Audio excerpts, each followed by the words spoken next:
Welcome back to another episode of Two Scrippers, One Poll. I've noticed that I keep starting episodes out. What?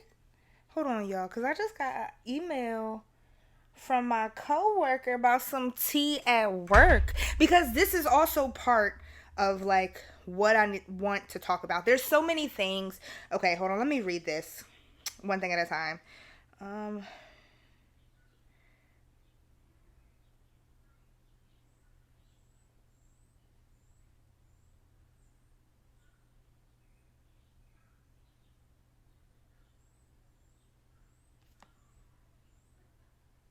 what the fuck?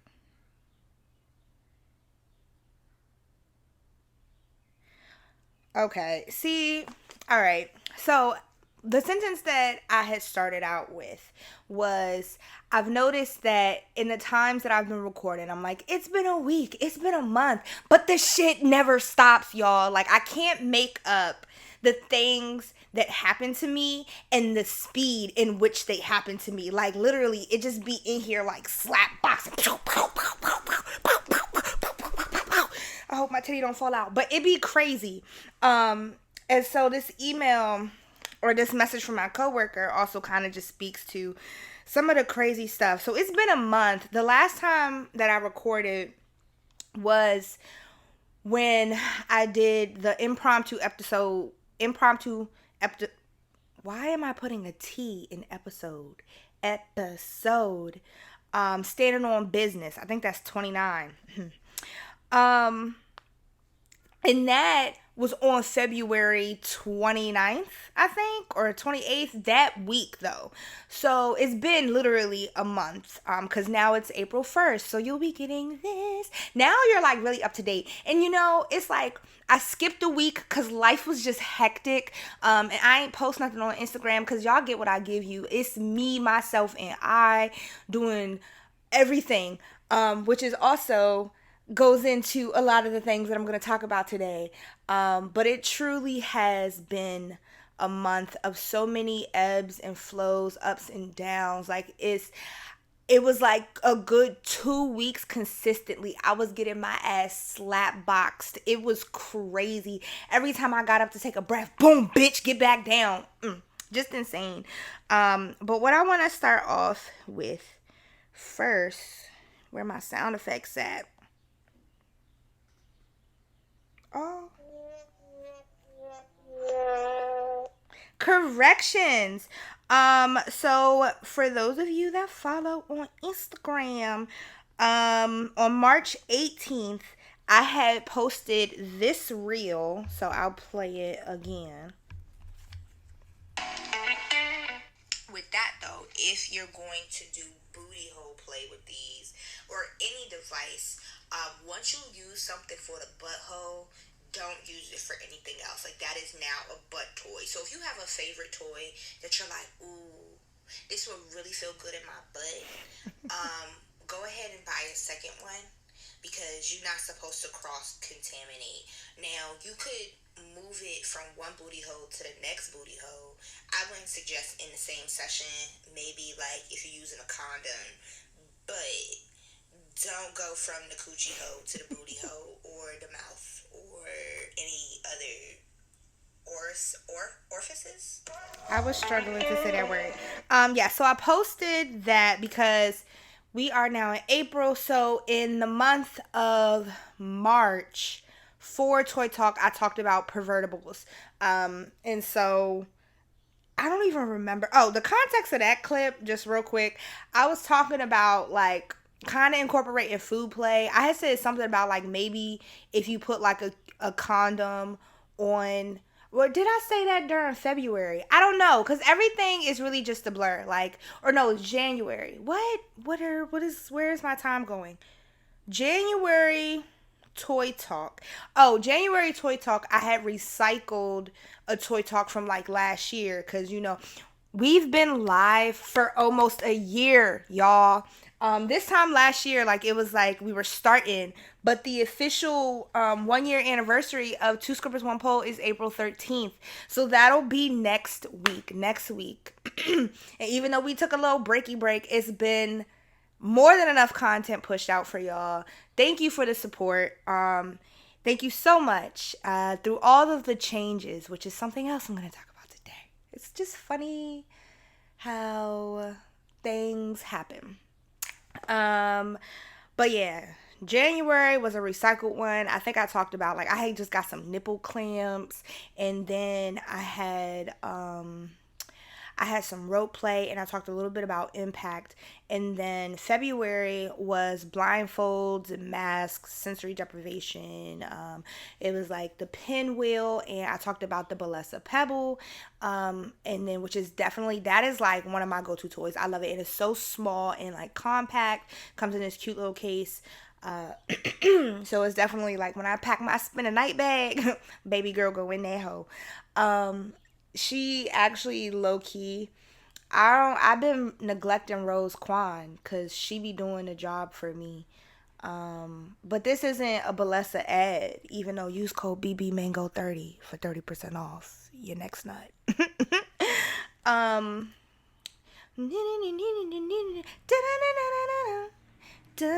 Speaking of that, Vanessa Carlson, is it? No, it's Carlton. The making my way downtown, walking fast, faces past, and I'm homebound. The Caps got her to remix that song for John Carlson, one of the hockey players. I don't know, is he starting this year? Is he a starter? I don't know. I love me some Caps, but I haven't been keeping up this season because life. But I had started. Oh, that's how I got there. I was talking about the Pebble. So then March was pervertibles, and this month I'm talking about butt stuff, anal play. Y'all know a booty hole don't scare you, girl. So join me on Patreon and let's talk about booty holes. um, so back to the reel. I had posted it, and the caption was, sometimes the booty hole is too appealing to pass it up, but once it touches the crack, it can't go back. I'm hilarious. Make sure to properly clean anal toys, as it is crucial for maintaining your health from harmful bacteria and infections that can be transmitted through sex toy use, and for keeping your sex toys in a usable and safe condition. So then Jax, shout out Jax. One of these days, Jax, let me just, if you're listening to this, if anybody who's listened to this knows Jax, they can attest to how much of a beautiful human being she is. I cannot wait till the day that 2S1P meets Jax. Perfect human being. So I love you if you're listening to this, and the other people who are listening to this who know you also love you. You do so much for the community. Yeah. So she commented on it and said, silicone, glass, medical grade ABS plastic, and steel are non-porous and can be cleaned properly after a session to be used in any fresh area the next time you play. If your toy is not made of those materials and you aren't using a condom on the toy, then you shouldn't share or cross-contaminate. So thank you, Jax, for that correction. I've heard like so many different stories from so many different people, and I talk a little bit about this on Toy Talk this month. Booty holes. I just think it's so funny that like here we are a year later, still talking about booty holes, and the first episode, 1, 2, 3, fingers in my butt, which is still, if you are a A1 day one, and even if you're not, go back and listen to that first episode because I'm still so traumatized. This is the type of shit, like crazy shit just happens to me. And it's, you know what? It was my calling to share the crazy shit that happens to me, to you all. Like, everything just makes sense. But yeah, so I've heard different stories or like from different people who are like sex workers and who sell sex toys and everything. So it's like, and who are educators. So it's mixed reviews on like, once it goes into pink, or once it goes into stink, it can't go into pink no matter what, right? So for me, I just kind of go by that rule, but yeah, I really want a glass dildo. I don't know what I'm talking about. I don't know where that came from. Well, I do. I'm a little horny. I might masturbate after this. that's neither here nor there. What am I doing? That's when you like lose your train of thought and then you just start talking to talk. And it's like, what? I do that all the time. Like I don't even need my friends to be like, kid, what the fuck? Because I do it to myself. Like, I'll be mid-thought and be like, bruh, why are you like this? But yes, so my rule of thumb is just like, well, the only toys, okay, that's where I was going with this. For me, the only toys that I have in my booty hole are anal beads and butt plugs, which I talk about. And if I've only stuck one other toy and I put a condom on there. Because that's just, for me, that is just what makes sense. So I'm going to leave it there because you're not going to get a Toy Talk conversation from me for free. Toy Talk is available in Main Stage in the Champagne Room. This is not the Patreon ad yet. Okay. So yeah, that's that for corrections. Whew. I honestly just don't even know where to start. The last episode that I recorded, I was still very much in the thick of things. Like, it didn't even, I thought it started, but it didn't. There was like the whole situation with, and I don't remember how much I talked about it, but now I'm like removed from it. So like I feel, cause that's the other thing too. Like I'm very transparent and open book, and I don't mind sharing the things that I have experienced. But I also think that like, I don't want to talk to people about the shit that I'm going through right then and there. Like I have to be able to sit back and reflect and like what was the purpose of this? And it's just like high emotional stuff. And I really wasn't catching a break. So it was like the whole month of March, a lot of good things happened, but a lot of rough things. Like those good things came out of a lot of rough things. And it was just constant like, boom, damn, what does this mean? Boom, damn, what does this mean? Boom, damn, what does this mean? And I was tired. I was still really emotional and like upset about a lot of things, still processing, like was scrambling to get things done. And when it comes to actually recording, like I get such good lighting in my apartment, which luckily I was just about to say fuck it and like postpone another day, but I was like, Kia, you can't keep doing that. Luckily it was raining. It was thunderstorming. It's been thunderstorming in like the past 2 days on and off.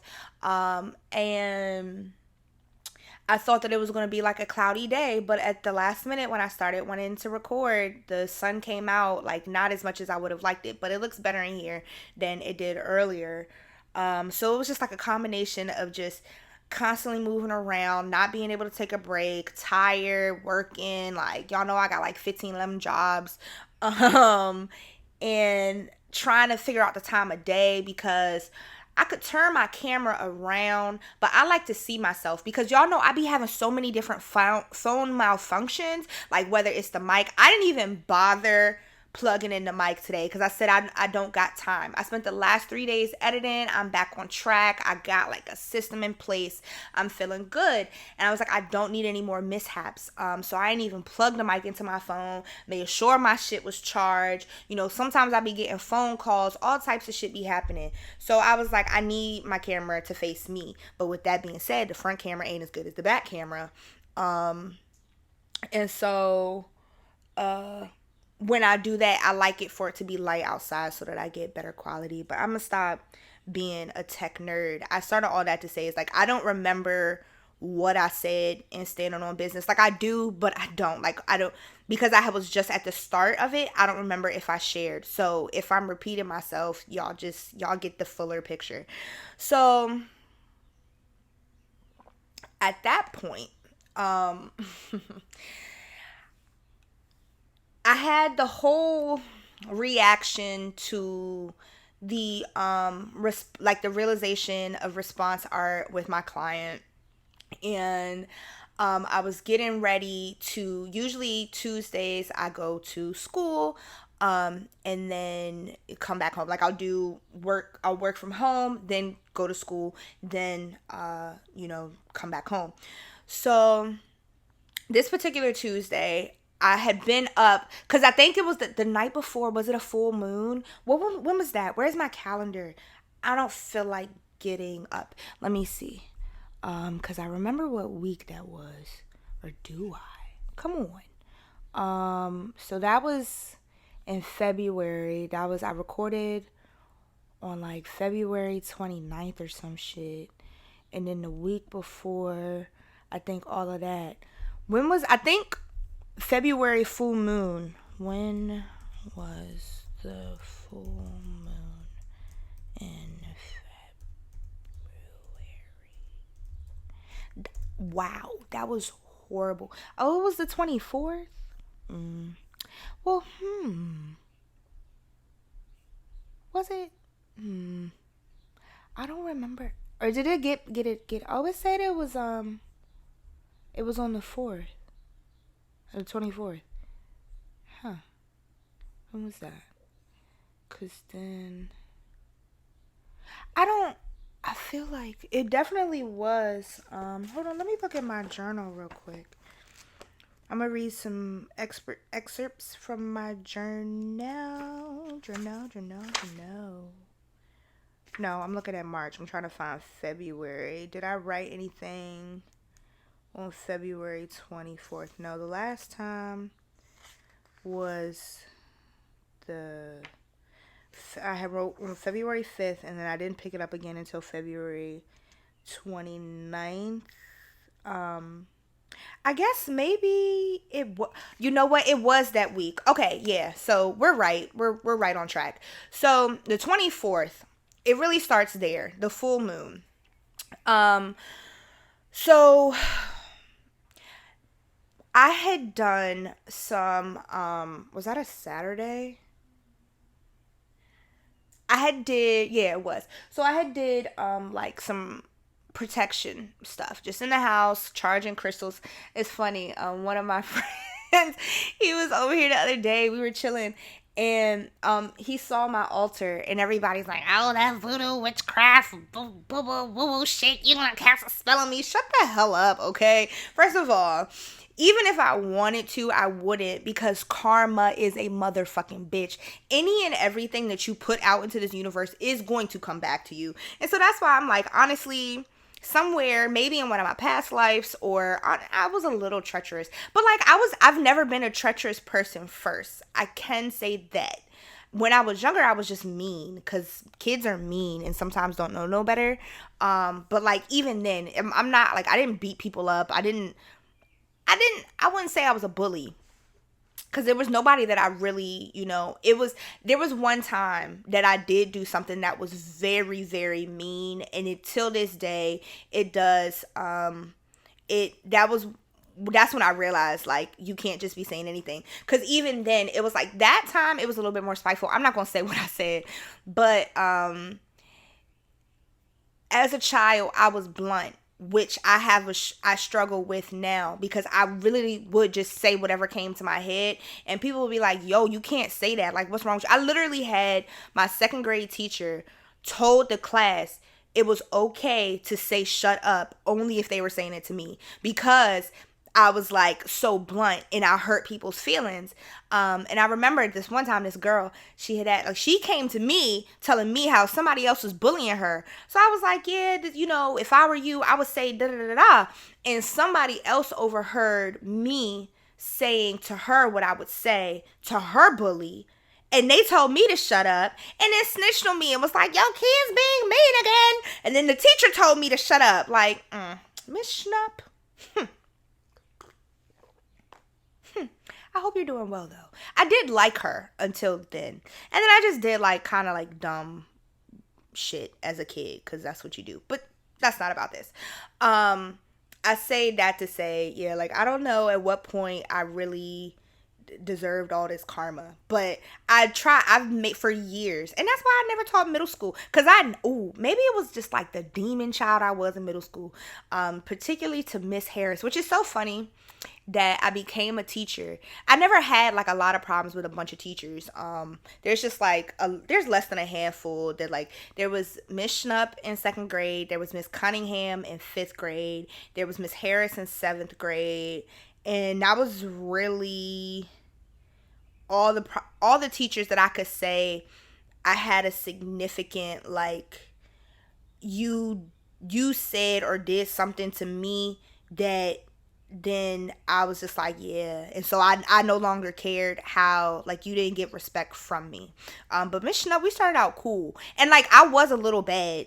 I think that was second grade. Yeah, I was a little bad in second grade. So like I can't blame her. Now, Miss Cunningham, the shit she pulled on me, I was just in fifth and seventh grade, I was just petty at that point. And like this episode isn't about that. But Miss Harris is definitely the reason why I would have never taught middle school. Because I was like, I know for sure I gave that woman a living hell when I did not have to. And middle schoolers are insane. So keep me away. But I also always knew that I wanted to teach high school. We already at 20 minutes and I'm not even halfway in. So I might make this a 2-part episode. We'll see. But yeah, I wouldn't. That's why I brought that up. I wouldn't put whether you want to say, oh, it's you're casting spells, you're praying, you're doing this, whatever. I don't put negative energy out into the universe because I know how hard life is. I don't want, like, people are hurting. Everybody has something that they're dealing with, whether it seems like it or not. People are going through shit. People have their own trauma that they're trying to heal from in their daily battles. So I know my life be life in, so I know for sure other people's life be life in. Why do I want to wish more misery onto a person? No.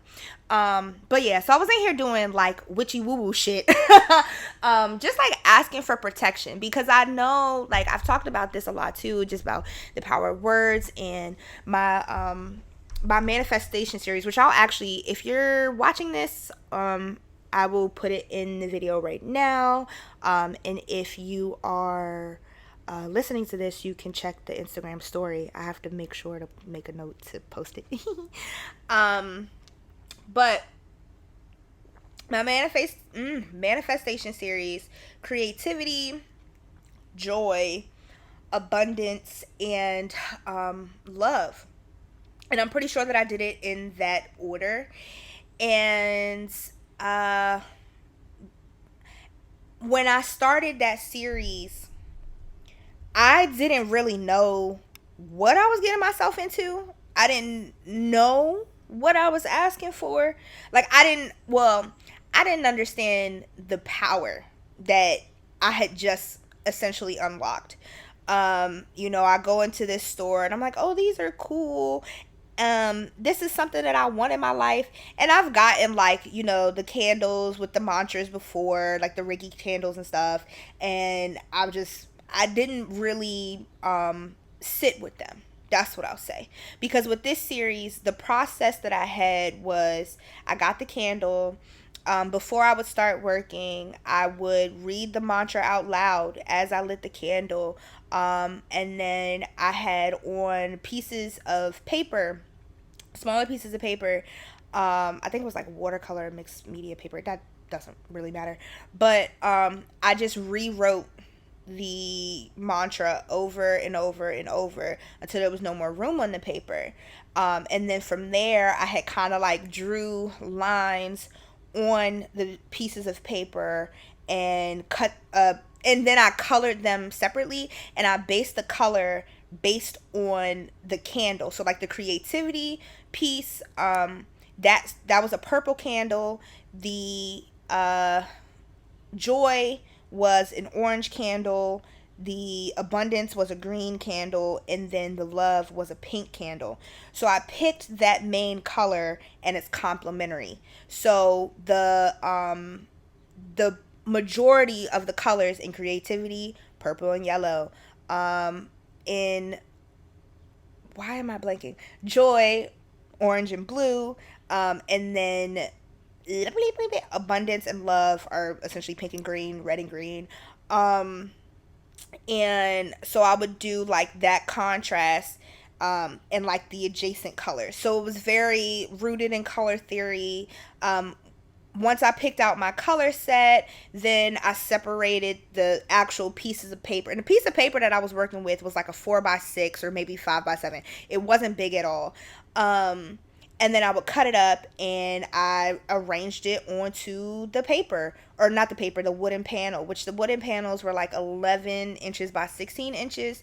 Um, and then from there, I like continued the composition of like drawing the lines. And I like mirror in my pieces because maybe it's cliche, but I think I just love mirrors and like the idea of reflection and how important that is, and kind of like in artwork, placing like it's a forced way to place yourself in the work. So all of my work has some kind of mirror in it, um more or less. And even like when I think about this piece up here, or like more of my resin based pieces, some of them don't have mirror in it, but the reflective surface of the resin still mirrors, the idea that I'm trying to get across. um so yeah, and then I just started like going from there. But every time I was working, I would have the candle lit, and so I worked on each piece separately. Creativity, starting with creativity, like it opened the door for all of my ideas. Even now, like coming up, I be having, like my friends be dying right now. Shout out episode, I don't remember what number that is, but dildo on a power drill. Yo, I finally got the hard hat and the motherfucking construction vest. Like, and it's just like crazy shit be coming up to my head. Even the farting jars, like I'm gonna come back to that. I got all these ideas and they're going to come to fruition. Like crazy creative shit. Like there's a quote somewhere, but it's oh, in one of the articles I was reading for school, it was talking about like, you know art therapy being important and revolutionary, and like what it really is, it's creative problem solving. That is what it is, encouraging in life. No matter what, even take art out of things, like in order to solve a problem you have to come up with a solution. Like that takes creativity, that takes like some sort of intuition, like, so it's all connected. But yeah, so like starting with creativity and starting that process to then guide um the next couple of pieces that I did, with what is that, with joy. I did that next, and I think about how, although, leaving teaching, and that sense of security, I'm happy. I can genuinely say like, yes, life is kicking my fucking ass, but I am so much happier than I was, what, 3 years ago now. It's been 3 years since, or I'm going on the third year since I left teaching, and I've been on a hell of a roller coaster ride. But at the end of the day, I don't have those migraines anymore. I'm not stressing out over a lesson plan or meeting objectives or just like worrying about my kids. And like, I'm obviously still friends with my old coworkers, and the shit that they tell me, this school system hasn't gotten any better. Like, and so I had almost went back. I almost went back to that shit. But I'm happy. I genuinely am happy. I look at my bank account sometimes, I'm like, God damn. But I'm happy. So even having to kind of look at, what does joy look like for me? Am I still busy and running around? Yes, but it is easier for me in ways to continue connecting with people, because I'm not like, I'm worn out from other things, but I'm having more fruitful conversations and connections. And I think that goes with love too. I'm surrounded by love, and I've talked about my affirmations, love and light. Like, I want to put love and light out into this world. We need more love in the world. We all want to feel loved. We all want to feel needed. Um, Abundance. I've said this before. I meant money. Give me the fucking cheddar cheese green, okay? And in ways it has,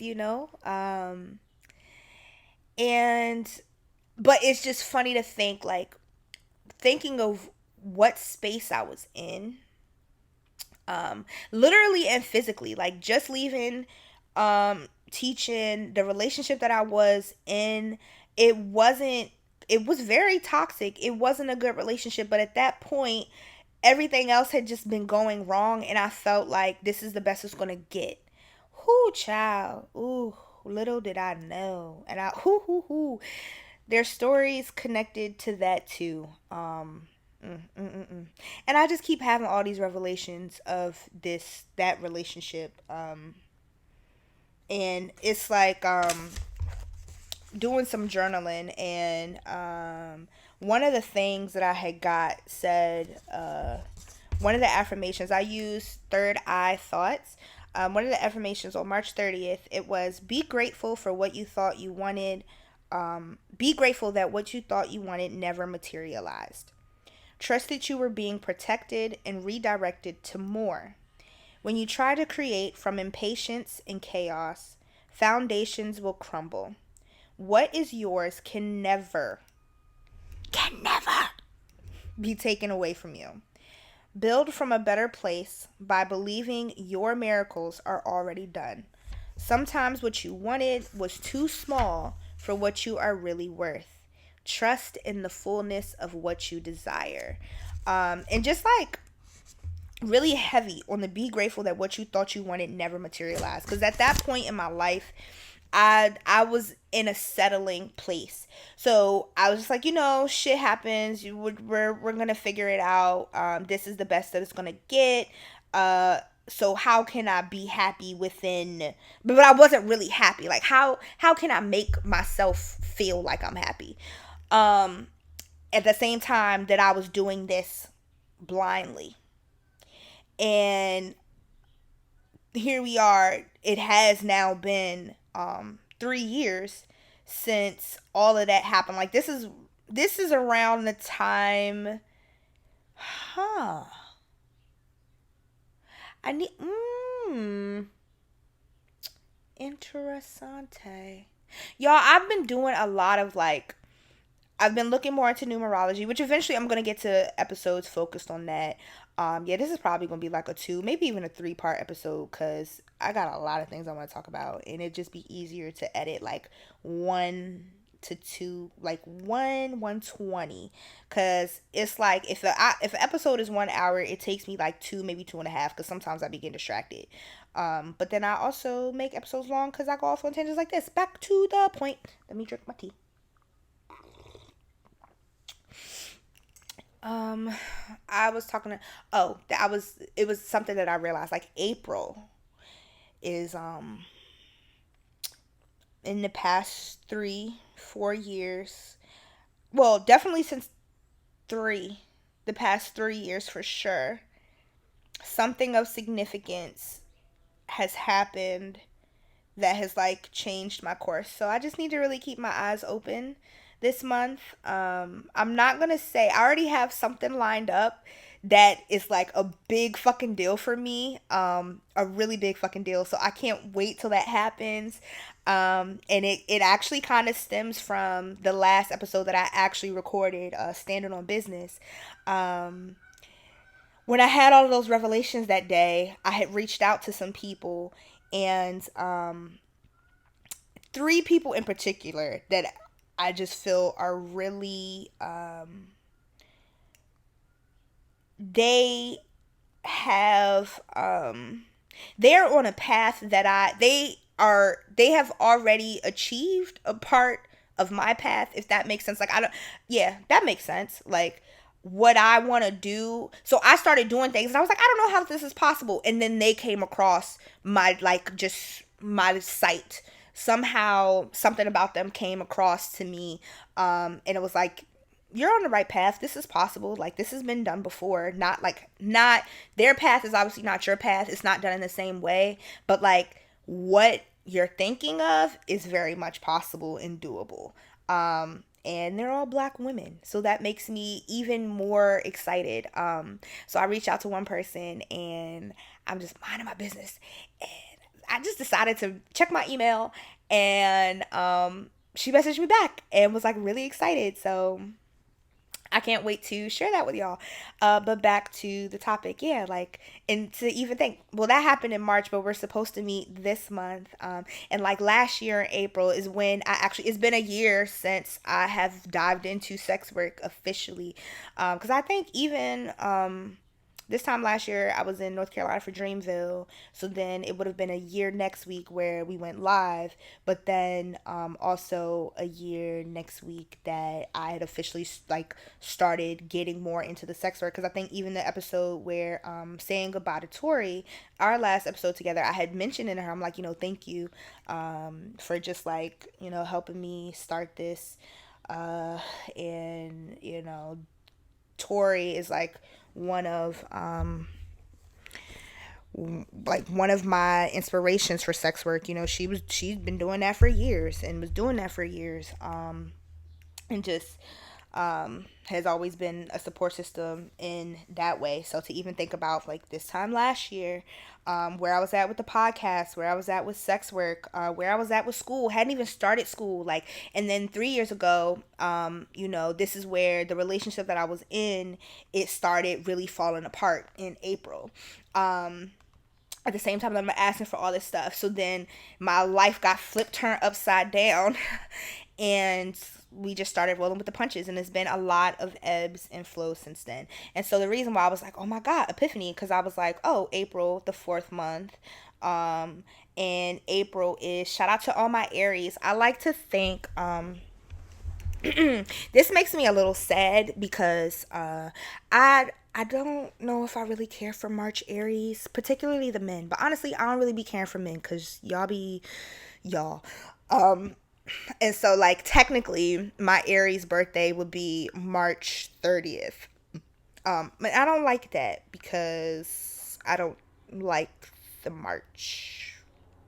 If you have a March birthday or March Aries birthday, like, I'm sorry that I don't like you.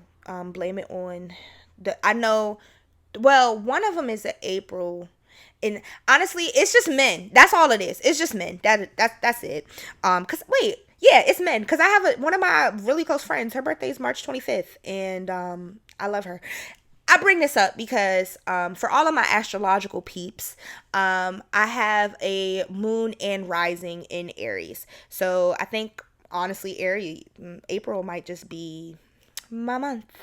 I could say that my birthday is April 12th. Yeah, I'll say that. My Aries birthday is April 12th. So back to that. Sitting with all of that, not knowing what I was asking for, and now here I am 3 years later, and I can truly see like what I asked for and how it has manifested.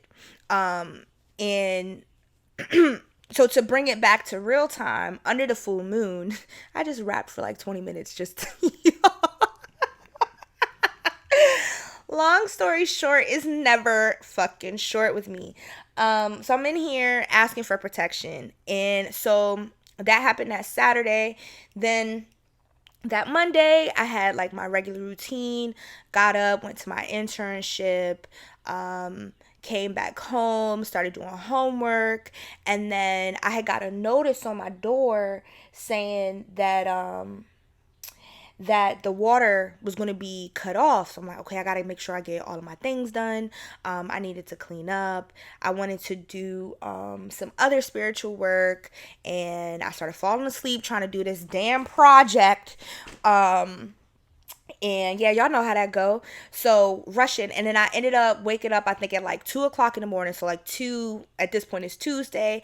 I'm taking a bath, and I'm just up. Like I'm making content. I'm in a good mood. I'm like, this is gonna be a good day, because I also noticed that Tuesdays and Thursdays are good days for me. Anyway, so then started pole dancing, made that connection between like school and art and everything, and got that push to start reaching out to people. And so then later that day, instead of going straight to school, I think there was like an event or something for one of my jobs that had to be done. But whatever, I had to stop by the office. So I went to the office, and from there I was going to go straight to school and come back. Or no, yeah, I was at home, going to go to work, go straight to school, then come back home. But when I went to work, I had decided to stop by my house. So I pull into my spot, turn the car off, and I hear, so I'm like, the fuck? Like, Do I not have air in my tire? What's happening? So I get out the car and I'm checking, like I could tell it's coming from the front of the car. So I check my front tires. I'm kicking them, punching them, poking them. Don't hear nothing. Don't, like, I still hear the hissing noise, but my tires are fine. So I'm like, what the fuck? So then it was like a point where I walked around and I heard it come. I heard it from the, like, the inside. So I popped the hood and I opened up the fucking hood and it's fucking smoke coming out. I'm like, yo, what the fuck? So I called my dad and he tells me that it looks like and I like taking a video. He's like, it looks like you have a radiator leak, blah blah blah. Like, don't drive it, put water in it. If you have to drive it, this, that, and third. I'm like, okay, cool. So I just like move my car so it's out the way and I just go about my business. So at this point though, like, I have to go to school. What the fuck? So I'm trying to, like, I look at an Uber. Uber is crazy, $80. Fuck no, I'm not paying no $80 to go to class because I still gotta come back home too. So you talking about 160 to go to class? Oh, fucking bugging. No. So I'm looking into like the train, but at the same time, like, it's getting later and later. And I'm still like, at that point I'm like, okay, well, maybe can I find a ride to campus? Can I find a ride to the train and back home? Like what can I do? And nothing was really panning out. So then I had like went and hung out with one of my partners, and we had a really fruitful conversation. And then the next day, I I wake up in the morning and get a email from my insurance company telling me that my insurance is going up. And when I say, mind y'all, and you know, I always take, I try my best to acknowledge when I've done something wrong and change behavior. I was watching the Pivot yesterday, the episode with Charlemagne, and I really like what he said. You know, I've heard it before, but I also, I kind of had the ick from Charlemagne, and I really can't remember. I just feel like every time I see his name or his face, I just get the ick because like, it's just some drama attached to it. But honestly, that's what social media does. They take like a little bit and leave all context out. Even though, like, no, he's definitely admitted like he's been a shitty person before. And like, I've seen some of the things that come out of his mouth on some of the things. And I'll be like, yo, but I've heard people like, oh my gosh, Charlemagne. And I'm like, I don't get it. But I watched that. He had a really good episode with the Pivot cast. And he was saying that, like, the best apology is change behavior. So I try my best to do that, right? But that's why I brought that up. Like, I fully recognize that a lot of, like, in my younger 20s, nobody taught me better. We didn't have like fucking accounting classes weren't mandatory. Learning about taxes and credit and stuff, like, and that's a whole nother conversation for another day. Like, y'all worried about Pythagorean theorem and fucking shit like that. No, motherfuckers need to know how to do taxes, not get caught up in tax fraud, or what the fuck is credit? How does it work? You know, credit utilization. There's so many things, like actual life lessons, like in home economics. Like, motherfuckers don't know how to cook. Motherfuckers don't know how to do basic stuff. They don't know how to patch a hole in their pants. A lot of like really key things. Driving school. When my mom was in school, they had driver's ed as a course in school. You did not have to pay for that. Now you gotta pay like $350 to go out for 6 hours. That's crazy. Like, they're really just making they're feeding people, and I don't want to say it's useless information, but the chances of me needing to know Pythagorean theorem is very less than me needing to know what the fuck taxes are. So just that. But I think about, obviously, the lack of education or resources that I had or knew about, but also just some of the things that I did that just were reckless and I didn't care, because I was also in a mindset of like, I've always been really good at making money. I've had this entrepreneurial spirit. My mom told me about this story when and I do remember it. When I was younger, I decided to like gather the kids in the neighborhood and do a a car wash. We made posters and everything and stood right on the street with our little posters. And it was like everybody's parents. Like, just driving by like, oh, we'll wash your car. And I think it was something. We did this also that like we could go to the corner store and get some hot chips, some motherfucking cheese fries and a big burst and some goddamn fruities like and some wrap snacks. So I think we were only charging like $2 or something. I don't know, because things used to be cheap back then too. Wow, I want to be a child again. So I had like went to my mom, and she's always supported me. And mom, if you ever come across this, I love you very much. I do. I really do. And she paid us not to wash her car. She gave $10 not to wash her car. I honestly can't remember if I remember her saying. I want to say that I didn't hear the not part. And it was also like, dang, you gave us $10 and we were only charging like it wasn't over $5. It was something really cheap. I'm like, dang, you gave us $10. Like, I'm really gonna wash your car. So she said, I gave you $10 to not wash my car. I come outside and I just see kids crawling on my car and all these footsteps everywhere. And mind you, I'm pretty sure her car at that time was white. I'm pretty sure that was the white car. And she was like, I had to go, like, after I gave you the money, I had to go to the car wash anyway. So yeah, it's just like, I've always had that, in my spirit. I've always came up with these creative ideas of how to make money. And at that point in my life, like in my earlier 20s, I wasn't doing any entrepreneurial work because I was like, oh, I'm in school, I'm a teacher, and I'm still, and even now, the plight of an entrepreneur or an artist is really like just trying to figure out your style, your process, your like one of the hardest things is pricing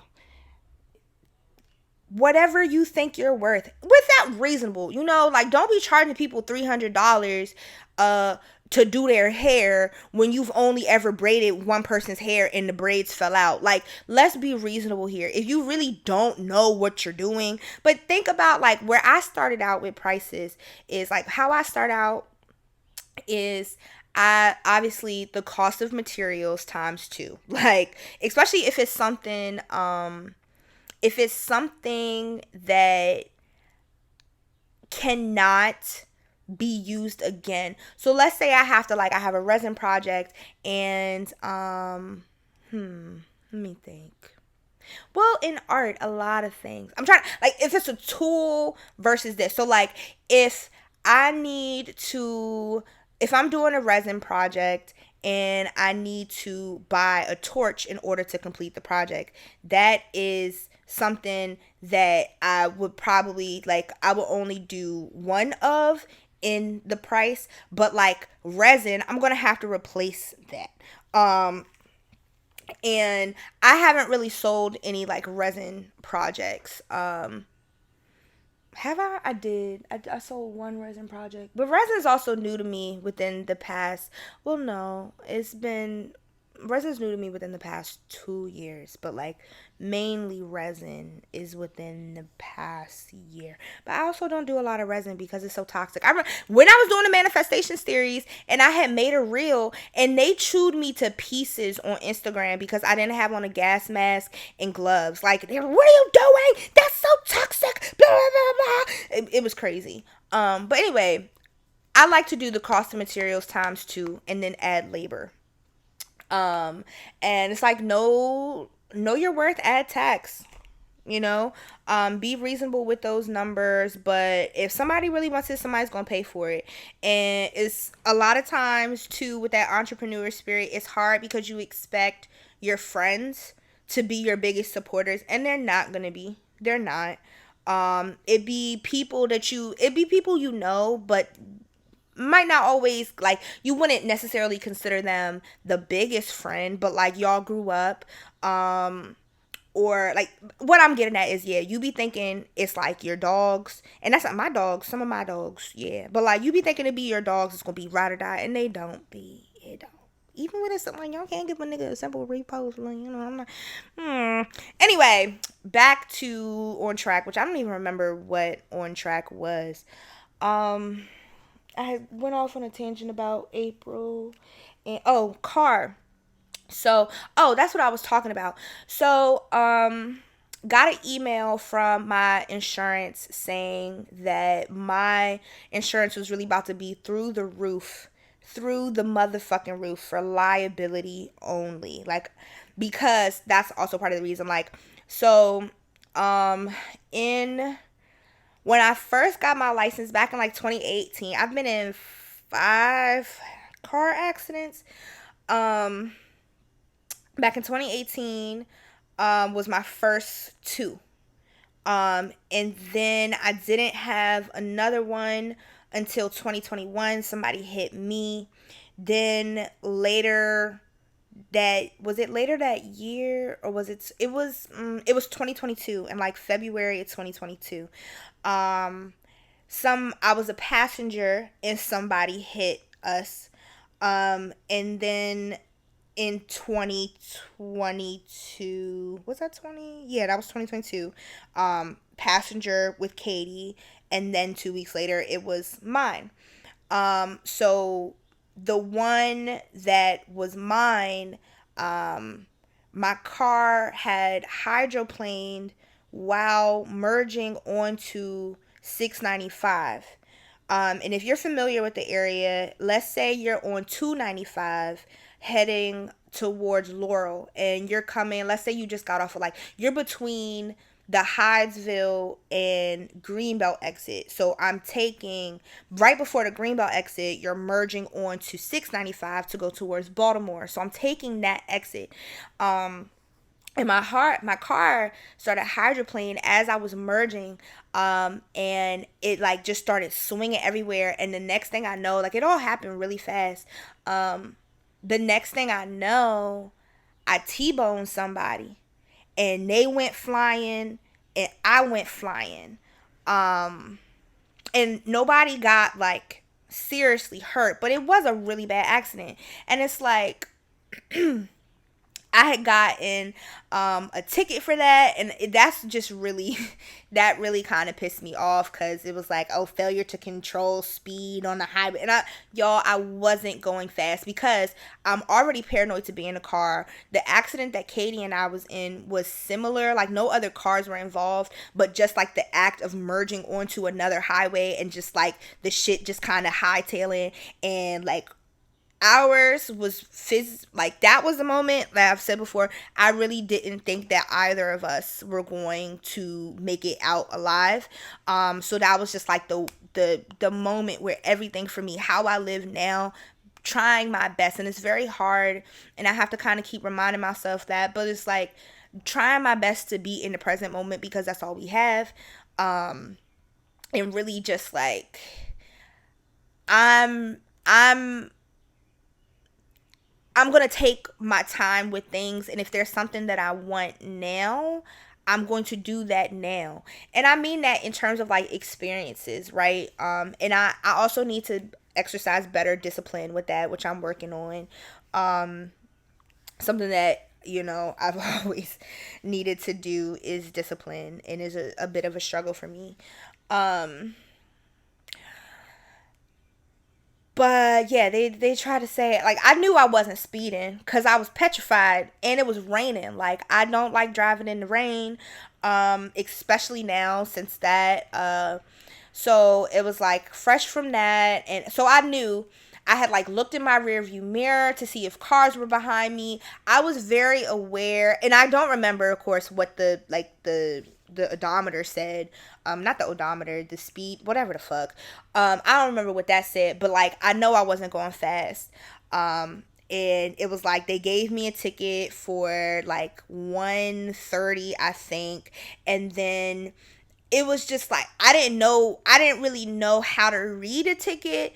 So I had pleaded guilty with explanation, because it was like, okay, I did cause an accident, but the accident wasn't caused from this. Like, I wasn't speeding. It just happened. Maybe I needed new tires or whatever.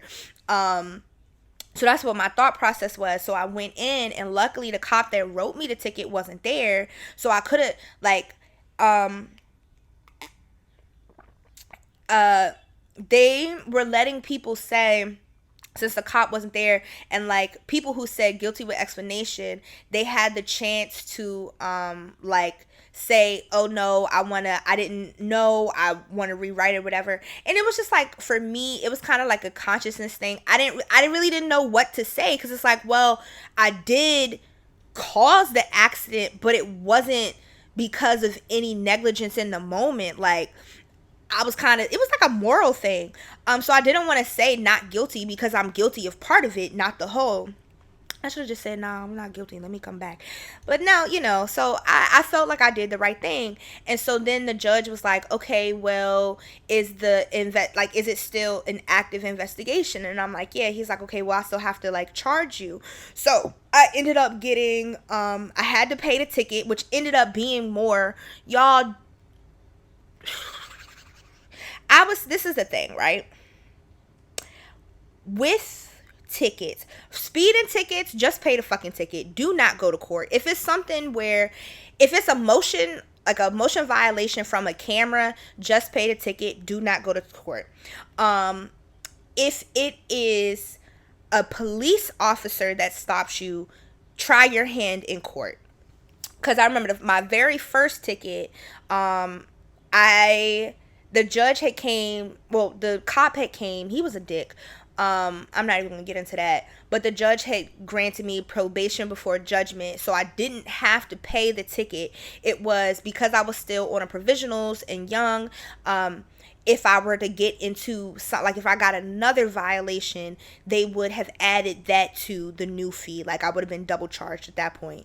And so then it was like another time that I had got a speeding ticket, which this cop, he has said that I was going 64. Was I? Whatever is I was going 14 miles over. So I guess I was going 69. I was going 69 and a 55. Is that math right? Yeah. And he pulled me over and he wrote me the ticket, but then he was trying to say like, yeah, I reduced it so it's not as bad. I said you were going 64 instead. So I'm sitting here like, oh my god, thank you so much. But then I looked at the ticket, and he changed it to say I was going 64 in a 50. So I'm still doing the same shit. Like, y'all read these papers. So I'm like, fuck no. And like, at that point, I was taking that route a lot. So I'm like, this not even right, because it's a 55. So I pulled over. I sure enough did. Pulled over on the side of the road and took a picture of that goddamn sign. Because this say, and I made sure the geotag was on that bitch and everything. This say that you stopped me on Briggs Cheney. Well, Briggs Cheney say 55 miles per hour, not 50. So this ticket ain't even right, my nigga. Yeah, like, I was heated. I was so ready to go in that damn courtroom and show him a new asshole. You know what? Let me put the ads in here. Ooh. Oh, I didn't even see you there.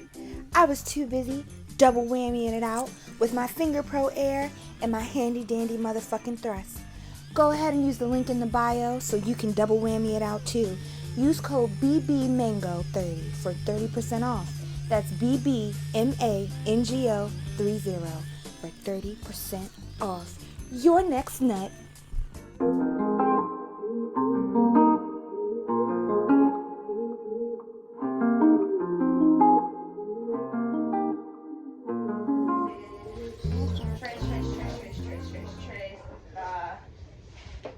Fan kick, push it back up to the beat, do whatever, look at me, I look so good, bring it back down, boom, boom, boom, bring it back up, boom, boom, ooh, ooh, boom, boom, boom.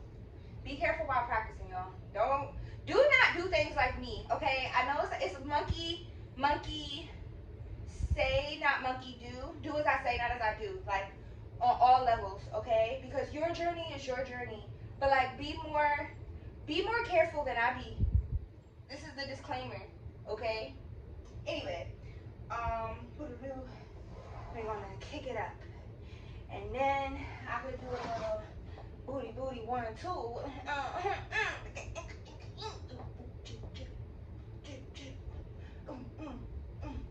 Shaking that ass for some $2 bills. Shaking that ass for some $2 bills.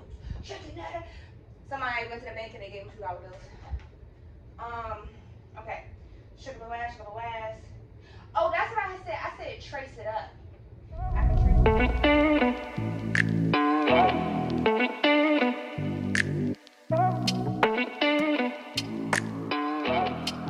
Now, obviously, unless you're like really flexible, you can't eat your own ass. If you can, you need to start a business right now, and you need to start doing like flex training classes, because your girl's trying to eat her own pussy. So you got your first customer right here. Or maybe we could do some kind of exchange, because right now the funds ain't really in the spot to be paying people to teach me how to do stuff. That's why I learn on my own. But we could like collab and something, teach me how to eat my own pussy. Anyway, that's neither here nor there, because we're talking about butt stuff. If you want me to peck you, boo, just say that. If you want me to eat your ass, boo, just say that, okay? Because we having sex. We making each other feel good. And if this is what's going to make me feel good, then go ahead and try it. Like, you should be, consent is enthusiastic, yes. Like, I want this. Like, yes, I want you to eat my ass. I want you to gobble me up like it's the last motherfucking supper. What? Whew. Flashbacks. Anyway.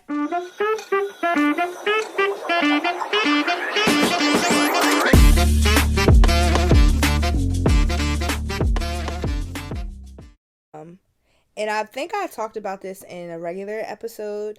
So the dude messaged me, and he sends a picture of him like in a dark room on his knees with his head bowed down. And he's like, on my knees bowing down to your perfect ass, goddess. And I said, a good boy who knows his place. And he says, yes, goddess, I'll beg to grovel and be a bitch for your perfect ass. Please, can I call, goddess?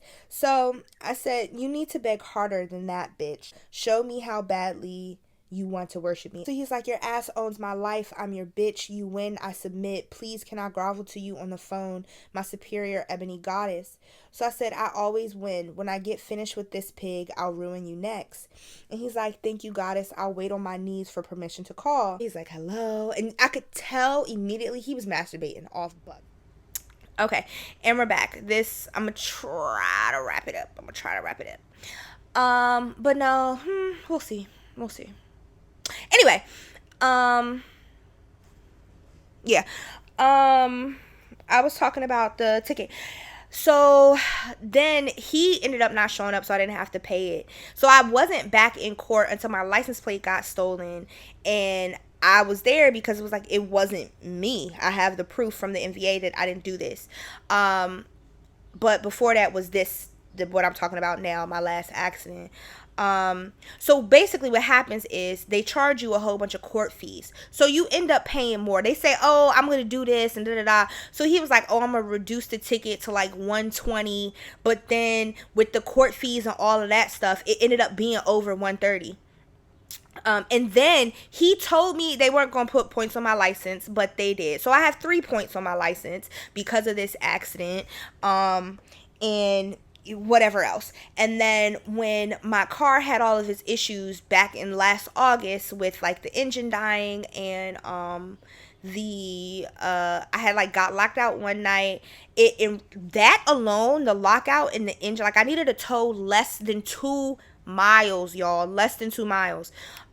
Between the tow and a lockout, that raised my insurance by $100.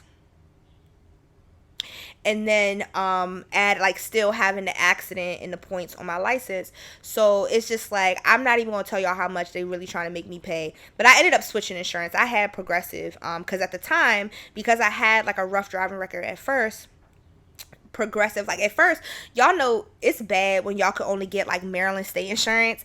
So when I had first started driving, I had that. Then I was able to get out of that and go to Progressive, and I had switched to Progressive like in 2020, and I had been with them up until now. So that, what I'm saying, that morning got the notification that my insurance was about to go through the roof. Then later that evening on my way home, I checked my email, and it's an email from my supervisor saying that part-time employees are no longer allowed to work from home. We have to go in the office starting the next week because this particular week was like the end of the pay period. So I'm like, what the fuck? Like, y'all already, because I'm a part-time employee, y'all give me hell if I clock in 31 hours for a week. So I have to do it at 30. The taxes are just through the taxes they take out are through the fucking roof. So I really don't like, it's a consistent paycheck, but it's not a lot. I still have to bust my ass in other ways to make those ends meet. And now you're telling me, like, part of the reason why I've been with y'all so long and like is me being comfortable, is because that flexibility. Like, with grad school, with my internship, I can't just have any job, or it's going to be something where I really have to be go, go, go, go, go. And I have to compromise. Like, well, I don't have to, but I felt like I would have to compromise, like my self-care in order to pay. Oh, I hope that bird is okay, because he definitely just like dead dropped from the fucking. Whoa, I just hope he saw some food and dived for it, because y'all, the way that bird just pew. um yeah, it was like part of the reason why it I have been sitting in this so long is because, like, the flexibility, I don't really get that anywhere else, without having to drastically change my schedule. Like, even I'm part-time with my school schedule, but it's really full-time. I have my internship twice a week, which is at least like 50 hours. And then with me being part time, I only have to go to campus twice a week. So it averages out to about like, and I did like with homework and all that stuff, because grad school is a different beast. Okay. If you are considering getting your master's or any like any higher education degree, like, make sure it's what you want to do. It's hard work. Like, physically, mentally, spiritually, emotionally, getting a master's, and shout out to the people who got PhDs. I don't want to. Like, that is something that I'm fine with saying. I could never. I could, but I don't want to. I don't want a PhD. And that could change for me years down the line, because the other thing is, I love learning. I love it. I knew I was going to get a master's because originally I was going to go into clinical psychology. So I always said if I didn't major in art, psych would have, like, I knew I wanted to do art education, which is why I went to Towson, because they had the art education program. Whereas everywhere else, I would have had to either major in art or major in education, and do the other one is like either a double major or like a minor. And I knew that I've always said if that wasn't my calling, I would have gone into psychology. So originally, my plan was to be like a clinical psychologist focusing on like HIV and AIDS. I wanted to be a HIV and AIDS counselor. So I remember like my graduation announcements had said like, oh, she's receiving her degree and da da da. Her next steps, and in the next like 5 to 10 years, she plans on getting her master's in clinical psychology. That changed from clinical psychology to public health. I wanted to do public health, for the same reason. And I looked into programs, but then I started shifting away from it because they wanted like science and math, and that is not me. I'm not taking those classes. And then the pandemic happened, and I was teaching high school, and I found my way to art therapy. So I got the psychology right, and now I'm a sex worker, and then the sex therapist avenue. So it was like I knew that this line of work was coming to me. I've always known. I didn't know how it was going to show up. And so I think that even what is yours can never be taken away. We have these pivots, we have these changes, but it's for a reason. It's for something better. Like, and so you have to do that reflection and see like, what was the purpose of this? Or even when I asked for this, like, I meant this, but how is this showing up in a different way? And I've shared this example a lot of times, with the abundance thing. Like, it's shown up in sex work, the sex work, the podcast, my internship, this idea of abundance. And I'm seeing abundance in love and joy and creativity, and everything that I have my foot in has the potential to make that money that I would like to see as an artist. Like, this shit is expensive, One of these days I'm gonna sell me a triple digit piece. I'll be excited for that. I've had a couple of successes throughout my artistic career, of selling art. And shout out to, if you're listening to this and you've ever bought a piece of art from me, shout out to you. Like, I have a friend, she actually, I gotta text her back, god damn it. She reached out to me a little while ago and asked me to make her another piece. She's been buying pieces from me for years, and we used to be like good friends, and then we fell off for dumb for dumb reasons, but not dumb reasons. Like, the situation was dumb, but the situation called out more serious things. Um and but we still have that mutual respect for each other as like people. And like, I like I said, I don't like to wish negative things on people. I want the best for everybody in the club getting tipsy. Everybody in the club getting tipsy. Everybody in the club getting tipsy.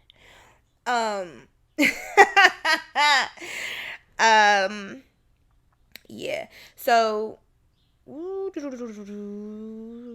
do I want to end it here? I'm trying to think. Where was I at? I was talking about my job. Let me see what day of the week that is. Y'all, should I change my shirt so that it feels like it's a whole new week and a whole new episode? I think I might. So I'm still on February 28th. Okay, so I'll get up to where I had recorded the episode, and then I'll come back and like do another episode and say. But before I continue, no, I'll finish the story because y'all know how that could take me another 20 minutes to finish. So, I wonder, do y'all ever be like, when I be having these tangents and forgetting, do y'all be yelling at me like, girl, you was just talking about this? And then when I finally bring myself back and catch it, do y'all applaud me? I hope y'all do. I like to think that y'all do. I like to think a lot of things, right? Delulu is the Solulu. And you know what? Speaking of Delulu being a Solulu, it is. You have to live in delusion. You have to.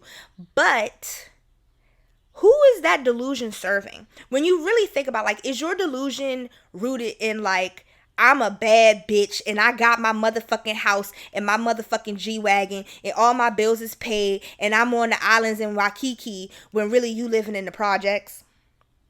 Or is your delusion like, fuck that nigga, but he my baby daddy and I love him and we getting married and them mother bitches ain't shit because I'm the top one. Like, I'm really his ride or die. Who is the delusion serving? What when we really get to the root of the delusion, is it doing good for you? Or is it just continuing to stress you out? So Delulu is a Solulu, but we need to put a lot more intention and positive energy into our delusions. So my delusions, I love living in delusion. It's a great place for sure. And I just think about like all the celebrities more or less have the same, like, I was bar hopping, I was doing this, I was outside with like guitar cases getting this, and now look at me selling, like traveling across the world selling out stages, and like just or even actors and actresses, like they just really had this passion and just kept going with it, and look at them now, like all these awards and shit. So Delulu is the Solulu. Fuck y'all. Insurance purposes. This call may be recorded for insurance purposes. This is where I imagine y'all are yelling at me.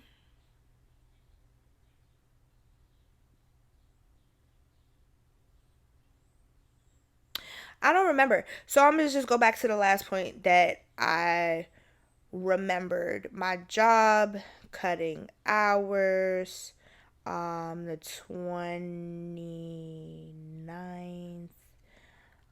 Yeah, so I got home. Yes. So, okay. Well, I'm here. I'm at the end of the episode. I did all of that for nothing. So I had got back home and got that message from my job. and just kind of like with, that's where I was with school. Like my schedule is just working from home is way more convenient. I go into the office like 2-3 times a week. So now you're telling me that like, my 30 hours per week is really going to be cut down to like 15. Maybe if I could, like, I've been really trying to finesse and like work how I can, and when I can, and I'm like at 20 hours, but I can't do the 30 hours. Can't do the 30 hours. So now, and it's like, I don't really know, in the past month too, my weeks have been like with spring break or certain days off. Like today is a Monday. Normally I would have been in my internship all day, but this was like a day that we weren't allowed to actually go into work because of like Easter weekend, like with insurance and all of that stuff. It's certain days that we can't do our internship. I had spring break. There's been problems with my car, so I haven't been able to go to school or even get to the train station.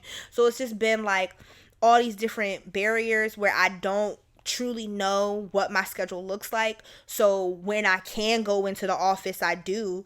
So I don't even know what like a consistent paycheck would look like going forward. So yeah, that's just been like a lot. And so then when I recorded Standing on Business, that is when this was like, I had got home from this email, and that was literally Sat. It hadn't even been a week, y'all. It was, oh no, it wasn't the 29th. I got back the 28th, but that's what it was. I had got back, it was Saturday. Sunday was chill. Sunday was a good day. I went to the library, got me some books, all of that. Then the 26th, the 27th, and the 28th. So in a I can't count. In a 5-day span, all of that shit happened. Like, yeah, it was a lot. It was a lot. And I had like came home and I was like, okay, like, this, that, and the third, this all happened. Cause I don't remember if I had said it, but even when all of that shit happened, like, I'm like, why the fuck is this happening? But I had to realize, under the full moon, I asked for protection. And the universe has a hilarious way, because I have I have a story? Which is neither here nor there. I asked for protection. The universe has a funny way of showing things. So what I had to realize is that, like, before all of this stuff happened, me asking for protection, had I not decided to come stop at home before driving to school that day, the shit that was going on with my car would have happened on 695, as it's getting darker.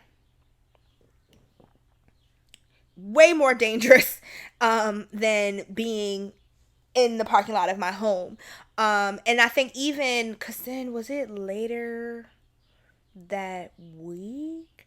Oh, so then later that week, some other shit happened. But yeah, that was like the initial, well, I think I could finish this out, like that part, the week out. Like, we got to Standing on Business. So even after Standing on Business, like, my dad was finally able to fix my car the 29th, the day that episode came out. So he's doing whatever, and we take it to, well, no, we don't get in, I don't get in his car. He don't got a car. Me, my mom, and my dad, which is the first time that they have been together. All three of us have been together since I graduated high school, which is now, like, we're going on 10 years ago, which, don't even get me started on our class reunion. And that's all I'm gonna say. If you're looking at the screen, you see my face. Anyway,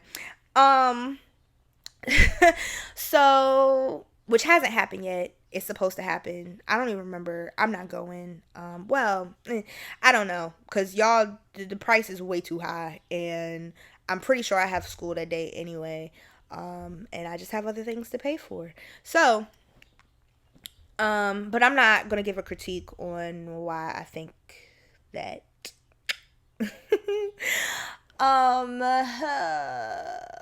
So we go to the shop to get, I know we had talked about, like my dad was saying I needed to get like antifreeze and like something else, and I knew that I was gonna need an oil change soon, and I've been trying to get my brakes fixed for fucking ever. So I'm like, okay, my mom's like, I don't want you driving around and I want you to be safe and da da da da. So she like gets my brakes for me. I buy the stuff, the antifreeze and all that stuff, and my mom's like, we're gonna go put these brakes on your car right now.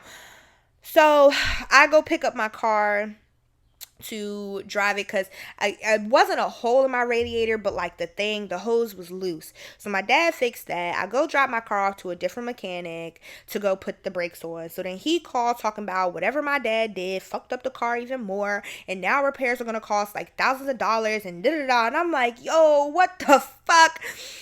So I forget what he said the problem was.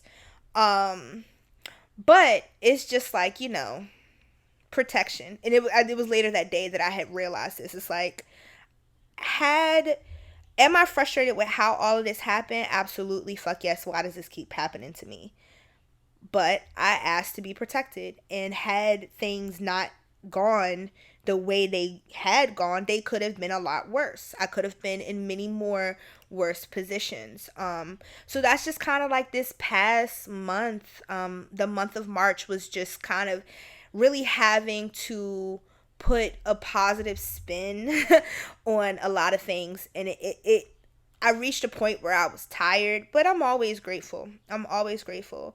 And that's what took me so long to record, because it was just like, I'm about to pause here, go change my shirt to make it seem like it's a new week. But, which I didn't need to tell y'all that, but I wanted y'all to know. Like, this is the dedication, right? And it's like, luckily I had episodes that were stacked up, to be able to, I didn't have to worry about recording. But then it was like, I still, fuck it. I might tell, no, I feel like it's a Patreon story. It definitely is a Patreon story. It's kind of gross. So I'll make it a bonus episode. It involves puke. So if you have a really weak stomach, I would not listen to that episode. But yeah, it's been a month.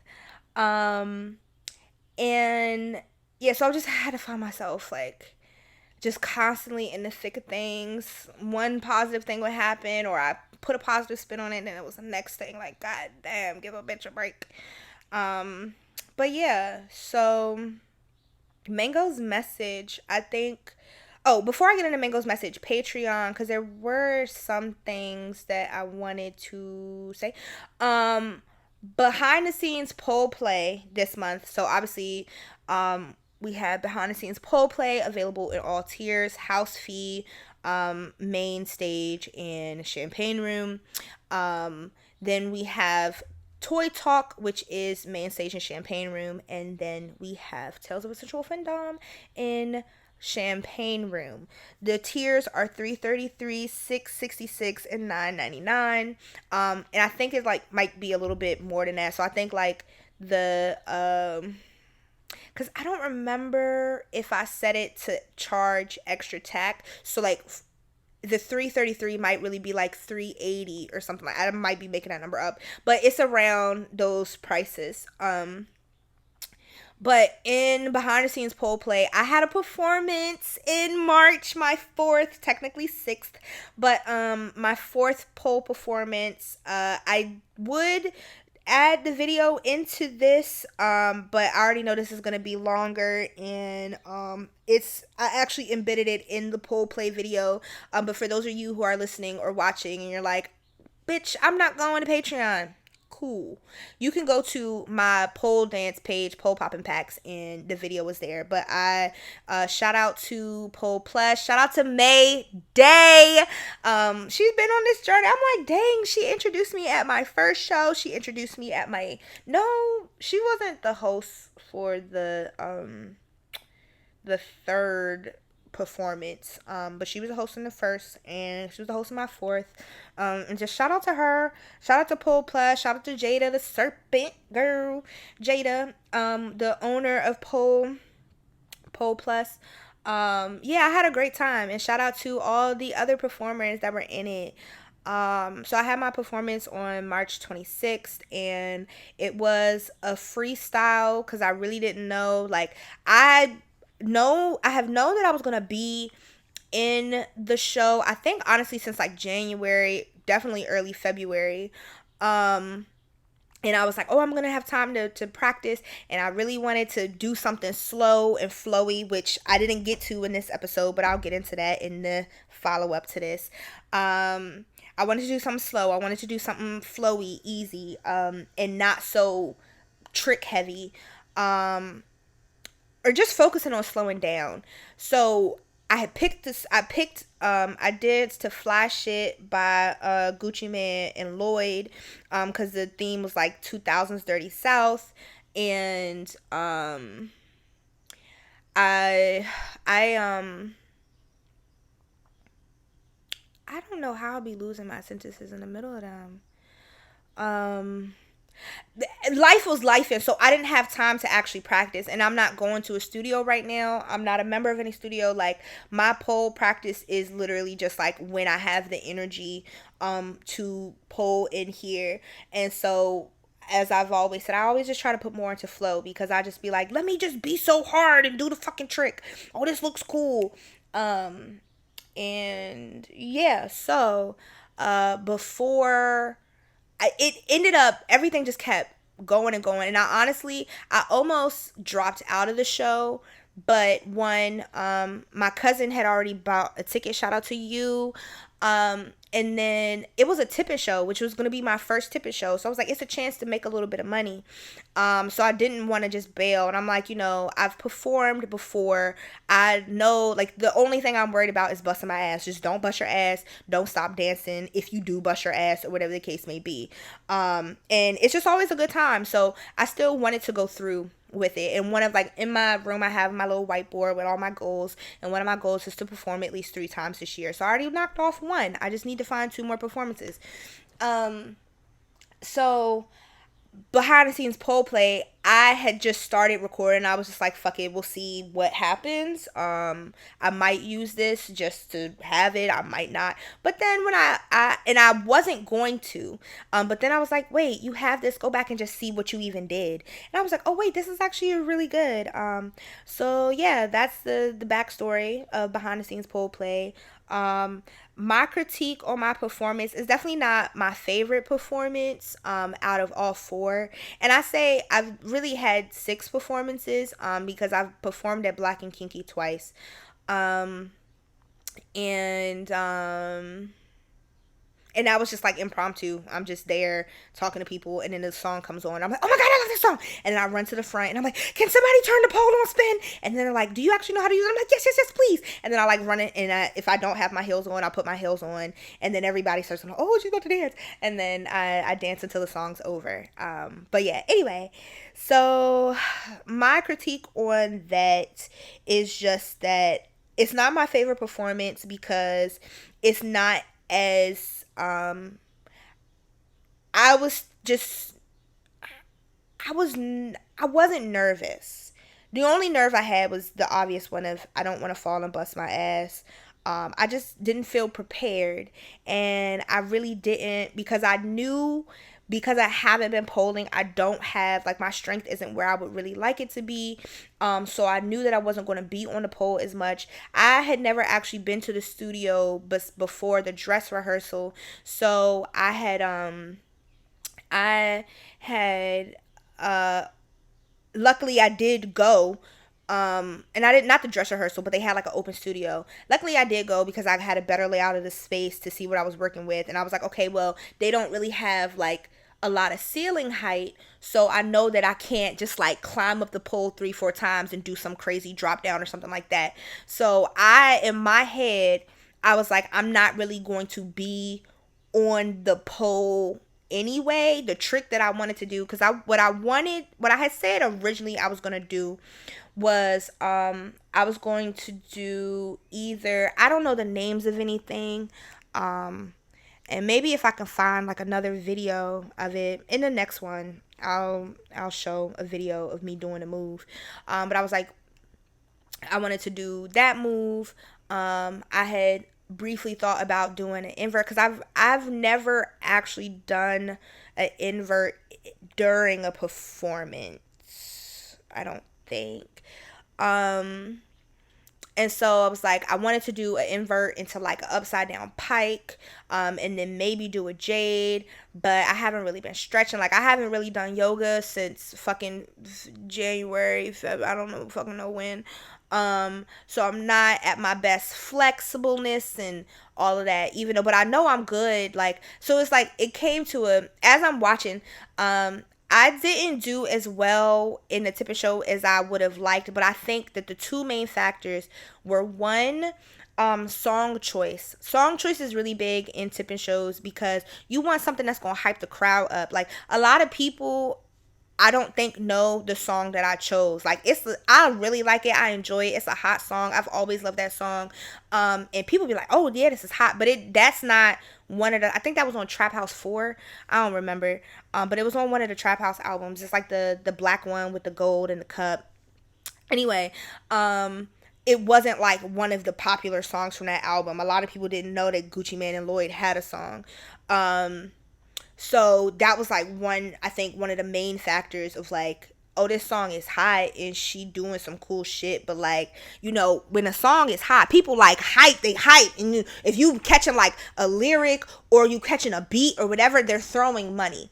And then the second thing is, I went third to last out of a 2-hour show. Niggas is done through all their money. They tired. They don't want to see my ass. They trying to go home. So I think that those were two big factors. And then like, critique on myself, when I went back and watched the video, it's like, one, I needed to have better audience placement. Like, I moved too far back, and it was just like some of the things I was moving too fast. I could have slowed down, but it was a little bit of like my nerves, and there was like this awkward part. I had to cut the song myself because I think the song is like 4 something minutes, but I wanted to cut it down to 2:30, but it would have awkwardly ended. So then I had to like grab a piece and do it. And so then the song, like, in my head the song was over, but then it wasn't, so it ended up like I cut it to 3 minutes exactly.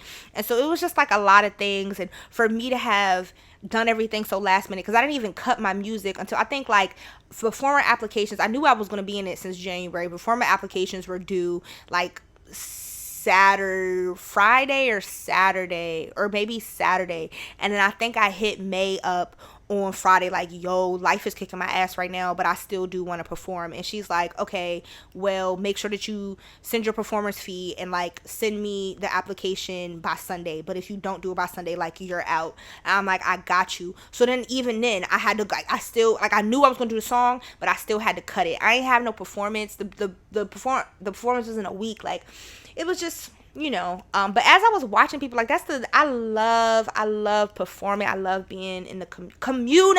It's so important. And I'm so grateful that I'm a part of so many different communities. Like, I have my education community, I have my therapy community, I have my sex work community, I have my kink community, I have my art community, I have my pole community, like, I have my black woman community.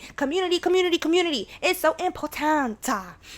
Spaces are important for you to, know that whatever it is you want is capable. I'm rapping. Y'all said I was going to end at 120, and this is like, at the time of this recording, it's 130, but once I add the ads in, it's going to be like pushing on 140. So let me really shut up now, y'all. Mango's message, just everything I said, like, be intentional with your words, be reflective. Okay, take the time to slow down, like, be as present as you can, because being present also helps you be more in check with yourself and your emotions, and gives you a little bit more like level-headedness and realism when approaching things. And take the time to reflect before you react to things. Teach these kids about life, not Pythagorean theorem. And see, I don't even remember anything else. Like, that's the only thing. Like, I remember Pythagorean theorem, and I remember the name. I don't remember how to do that shit. The fuck? Anyway, I taught art, not math. Y'all be safe. Make good choices.